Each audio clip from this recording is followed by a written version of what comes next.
Hola, muy buenas tardes. Les saludo a todos en el amor del Señor. Y quiero invitarle hoy día a mi hogar.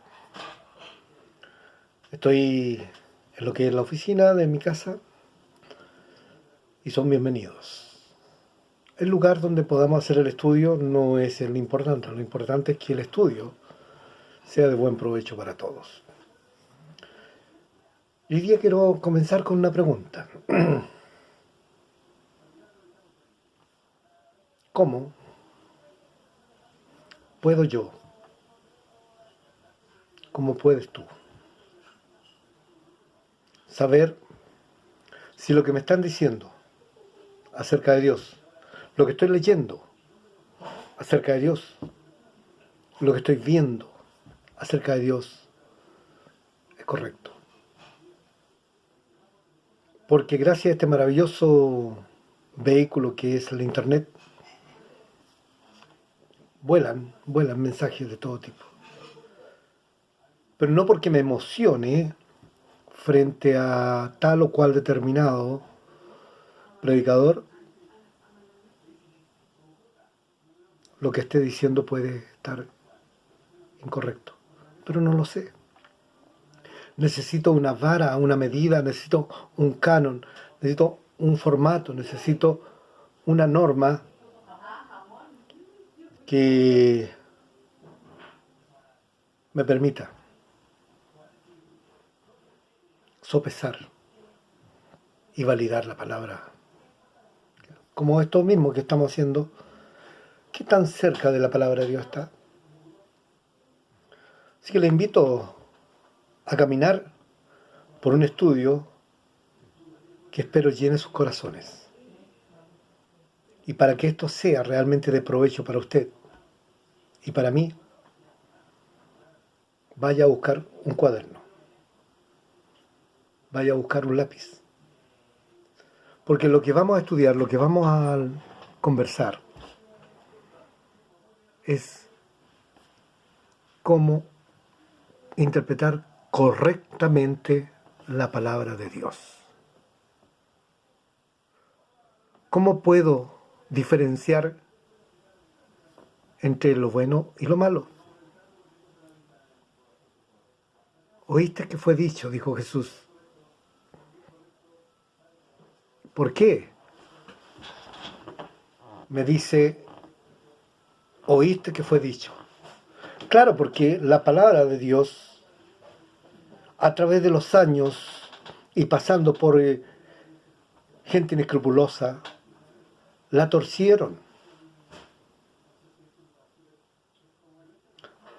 para provecho propio.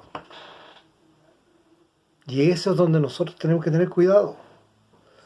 Cuidado si el ovejero nos lleva a trasquilar o solamente nos va a peinar, a limpiar, sacar las garrapatas, cuidar nuestra lana. Cuidado. Porque no todo el que me diga Señor, Señor, entrará al reino de los cielos. Las advertencias en el Nuevo Testamento son muchas. Y por eso mismo nosotros debemos tener mucho cuidado con lo que escuchamos, con lo que leímos, con lo que, incluso con lo que decimos.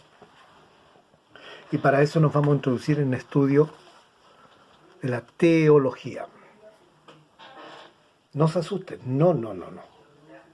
La teología es una herramienta, una ciencia por la cual buscamos la interpretación correcta de la palabra de Dios.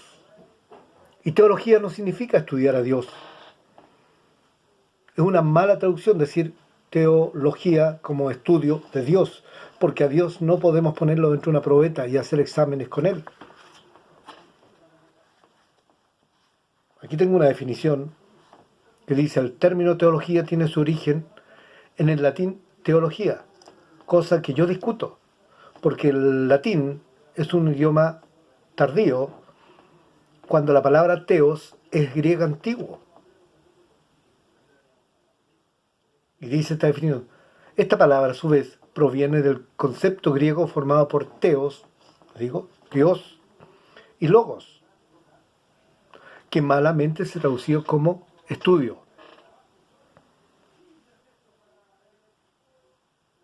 Porque la palabra logos, en su significado más arcaico, es verbo. Verbo.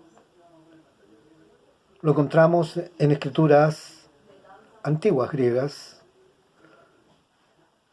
Sócrates plantea de que antes de la construcción de los dioses había un dios más grande que lo llamó el logos, el verbo, el motor de la creación. Por lo tanto, logos se puede traducir con más facilidad y con más certeza, ya dije, como verbo, como palabra, dichos o discurso. En realidad, logía es discurso. Una palabra derivada de logos. Entonces, volvamos. Concepto griego formado por teos, Dios, y logos, o logía, llamado discurso. La teología es de esta forma la ciencia que se encarga del estudio de las características y propiedades de la divinidad. Se trata de un grupo de técnicas propias de la filosofía que pretenden generar conocimiento sobre Dios y el resto de las entidades calificadas como divinas. Esto es Ernest Kevan, que la define como la ciencia de Dios que se ha mostrado a través de su palabra. Y esta aseveración es la más acertada, dado que la palabra logos, decimos, es palabra. Por lo tanto, como resumen, la teología es la ciencia que busca conocer a Dios por medio de su palabra, sus dichos o sus discursos. Nos vamos a poner a Dios en una probeta. Vamos a tomar los discursos de Dios, a filtrarlos, a depurarlos, investigando, a través de normas que para todos son iguales.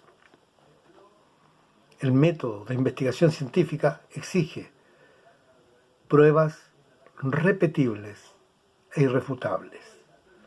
Por lo tanto, para que la teología sea ciencia, debe demostrar que no hay lugar a error. Platón, filósofo griego, en realidad no fue muy filósofo, fue discípulo de Sócrates, pero él escribió lo que Sócrates decía. Y en la obra La República, el filósofo griego lo utiliza para nombrar al entendimiento de lo divino como teología, el entendimiento de lo divino a partir del uso del raciocinio. Llegamos a conocer a Dios por medio de nuestra inteligencia. Romanos, que llegamos a conocer a Dios por medio de las cosas hechas. Porque toda la creación nos habla de Dios. Por lo tanto, cuando hablamos de teología no hablamos de lo que yo quiero decir, sino que hablamos de lo que Dios me está diciendo. Aristóteles, más tarde, adoptó el concepto con dos significados. La teología como división central de la filosofía, y así llamó a los proto-filósofos como teólogos naturistas, y la teología como nombre del pensamiento propio de la mitología que antecedió a la filosofía. Como la teología naturista evolucionó hasta hacernos entender los mensajes de los dioses, y en este caso los mensajes de nuestro Dios. Para la teología propia del catolicismo, el objeto directo es Dios. La razón de ser del ser humano y las revelaciones hechas por la divinidad son los criterios que permiten a esta teología alcanzar la verdad, dado que la Iglesia es la principal comunidad. El catolicismo delega en ella la potestad para fijar los criterios vinculados a la reflexión de la teología.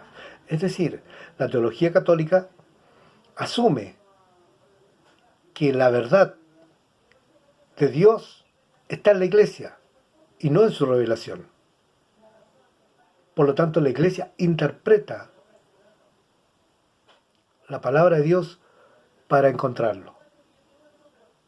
Ya no es Dios el que se acerca y se revela al hombre, sino es la Iglesia la que se acerca a Dios por medio de la Escritura. A eso se le llama teología dogmática. ¿Por qué? Porque estudia a través de los dogmas. ¿Y qué es lo que son los dogmas?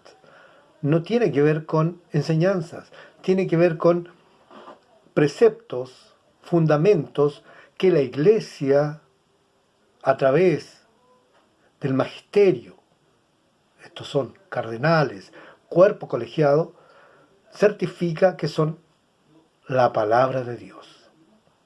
Entonces, la teología católica o dogmática está fundada sobre dos misterios. Ni siquiera busca revelación. Si cuando hablamos de misterio, hablamos del oculto. El misterio cristológico, es decir, la vida de Jesucristo, quien nace, muere y resucita, un misterio para la Iglesia Católica. Para el mundo cristiano, para el mundo evangélico, no es un misterio. Es una revelación. Dios se revela al hombre por medio de Jesucristo, quien nace de una forma poco usual, crece de una forma poco usual, vive de una forma poco usual y resucita de una forma poco usual, para mostrarnos las grandezas de la palabra de Dios. Porque toda la vida de Jesús está contenida en el Antiguo Testamento. Toda. Si usted duda de alguna parte de la vida de Jesús, tiene que estudiar el Antiguo Testamento. Ahí está todo. Por eso que Él dice en la cruz, consumado es todo lo que me dicen los libros, la ley, los profetas y los escritos, se ha hecho. Lucas, camino de Emaús, ¿cierto? Y el segundo misterio, el misterio trinitario, revelación para nosotros, el reconocimiento que el único Dios en tres personas distintas que pueden diferenciarse, el Padre, el Hijo y el Espíritu Santo. Entonces, esta teología católica se rige por la comprensión de un canon espurio, el canon alejandrino. Si tiene dudas, si hay alguna palabra que usted no conozca, anótela y en los comentarios me la pone. No sé lo que es espurio, por favor me lo explica. Espurio es sucio. Cuando usted toma una taza en la cual ha tomado leche y le agrega té, ese no es té con leche. Ese es un té sucio, espurio. El canon alejandrino se llama canon alejandrino porque fue como redactaron la versión griega en Alejandría, 200 años antes de Jesucristo, lo que se llama la Septuaginta, o la de los 70, en la cual incluía no solamente el texto hebreo ni arameo, sino que además incluía textos griegos que habían sido agregados tradicionalmente a la Iglesia, como el libro primero y segundo de Macabeos, como el libro de Judith, como el eclesiástico de Ben Sirá. Hay 7 libros que no corresponden al canon hebreo. Después vamos a hablar sobre eso. Entonces, la teología católica, cierto, romana, toma el canon alejandrino para hacer de ellos su teología. Y se aferra a las verdades supuestamente reveladas, pero que no ha sido escrita sino transmitida por vía oral y se comparte de forma tradicional. Incluso para la teología católica, los hechos ocurridos después de la muerte de Juan siguen siendo palabra de Dios, como las cartas de los padres de la iglesia, la patrística, como también los hechos que van ocurriendo a través de los tiempos. Y las cartas, las encíclicas papales son palabra de Dios. El canon cristiano es diferente, porque el canon cristiano, punto uno, se toma del canon hebreo, que dejó fuera todas las palabras, todos los libros, todos los escritos que estaban en griego, que habían sido escritos durante el tiempo del oscurantismo hebreo, entre el año 400 a.C. hasta el año de Jesús, y todos los textos que no son palabra de Dios, son tradiciones judías, pero no son palabra de Dios. En ninguna parte de ellos dice, así ha dicho el Señor. Entonces, toma todas estas tradiciones y las forma, las teologiza a través de la iglesia las canoniza, las incluye dentro del canon. Porque la iglesia es el foco. Miren, esto raya, o sea, está al borde de la blasfemia. La iglesia es el foco que ilumina la Biblia. Por eso, cuando hablamos del catecismo, el catecismo nos dice que la Biblia llega a ser palabra de Dios en la interpretación del magisterio de la iglesia, que es muy contrario al acercamiento evangélico, que los evangélicos, la cristiandad y el mundo hebreo parte diciendo que la Biblia es palabra de Dios por sí misma, no necesita que alguien diga, oh, sí, la vamos a validar como palabra de Dios. No es la iglesia la autoridad, la Biblia es la autoridad. Y a veces nosotros los evangélicos caemos en el error de levantar la iglesia por sobre la Biblia, cuando es, según Berker, nuestra única regla de fe y práctica. La iglesia depende de la Biblia, no es la Biblia que dependa de la iglesia. Por eso, hay otra teología que se llama la teología cristiana o protestante, que se ha desarrollado como ciencia, una ciencia de estudio y comprensión de Dios y su creación, buscando la mejor comprensión de las manifestaciones de Dios, con su forma de comunicarse con la humanidad. Desde ese estudio se pueden establecer algunas clasificaciones, tales como la teología bíblica y sistemática. ¿Me entiende? Ahora vamos a definir qué es lo que es la teología bíblica entonces. Si tenemos entendido de que la teología es el estudio, la ciencia que estudia los discursos de Dios, la teología bíblica es la ciencia que estudia los discursos de Dios inscritos, revelados, instalados en la Biblia, que es la voz de Dios. ¿Me van entendiendo? La teología bíblica recibe ese nombre porque se basa en el estudio del contenido doctrinal que hay en la Biblia. Cuando dice, así ha dicho el Señor, no requiere ninguna discusión, ninguna interpretación. Por ejemplo, si yo voy manejando un auto, llego a una esquina donde hay un disco pare, pero son las 2 de la mañana y no se ve ninguna luz, no se ve ningún vehículo cercano, yo paso aunque sea lento. Pero al otro lado un carabinero me detiene y me dice, usted violó una ley. No, es que yo pasé despacio. ¿Qué estoy haciendo? Estoy interpretando un disco pare que tiene una única interpretación, detente. No cualquier hora del día, no, detente en cualquier momento de tu vida. No tiene otra interpretación. No dice a tal hora pase más temprano, pase con cuidado. No, detente, para. Cuando la palabra del Señor dice, así ha dicho el Señor, no hay otra interpretación. Esa es la teología bíblica, la teología del mundo cristiano, que aceptamos cuando dice, así ha dicho el Señor, lo aceptamos como palabra de Dios. Entonces dice, investiga aquellos sucesos narrados en los libros que forman parte de esta biblioteca en la que los religiosos basan sus creencias y establece una interpretación de Dios para conseguir y entender los deseos, la esencia de ese ser supremo por medio de las herramientas que ofrece la teología.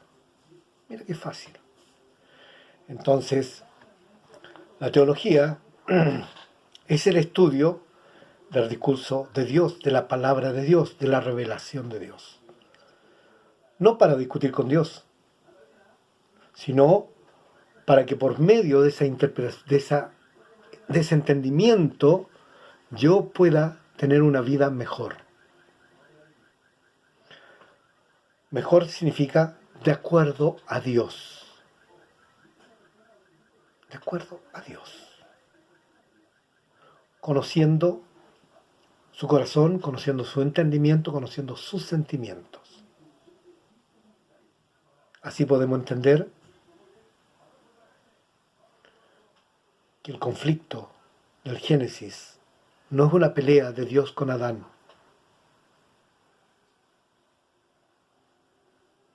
Podemos entender que Dios no se volvió loco cuando le dice a Noé, voy a destruir toda esta generación perversa. Y así vamos interpretando muy bien el sentir de Dios. Por eso les invito a que la próxima semana, el próximo miércoles, nos podamos reunir con papel y lápiz. Y debajito, ahí donde dice comentarios, pon tus comentarios. ¿Y qué te gustaría profundizar por medio de este estudio? Ahora necesito un texto bíblico para validar lo que significa todo lo que he dicho. Te cito uno, Juan 1:1. En el principio era el Logos. Búscalo en una versión antigua, 1900. En el principio era el Logos. Y el Logos era con Dios. Y el Logos era Dios. Una versión más reciente, año 1960. En el principio era el Verbo. Y el Verbo era con Dios y el Verbo era Dios. Y Dios habla hoy. En el principio era la palabra, etcétera, etcétera. Logos es verbo, es palabra, es discurso. Vamos a aprender a conocer los discursos de Dios, vamos a aprender a conocer el léxico de Dios para poder entender qué es lo que quiere. En realidad, ¿para qué nos quiere? Invita a tener una oración. Cierra sus ojos. Mi buen Dios y Padre amado, gracias te doy por este espacio y por lo que tú haces conmigo. Bendito tu nombre, bendita es tu revelación, bendito es tu gran majestad, para habernos dado razonamiento, no para discutir contigo, sino para buscar qué es lo más claro que tú tienes. Señor, aparta de mi mente, aparta de mi vida aquellos que tomaron la palabra y la torcieron para su beneficio. Y ayúdanos que por medio de este estudio podamos tener una mejor comprensión de tu relación. con tu creación. En el nombre de Jesús. Amén. Que Dios les bendiga mucho. Y nos vemos muy pronto. Los días pasan volando. Y con esta cuarentena, con este tiempo de encierro, seamos obedientes a las autoridades. Que Dios los bendiga.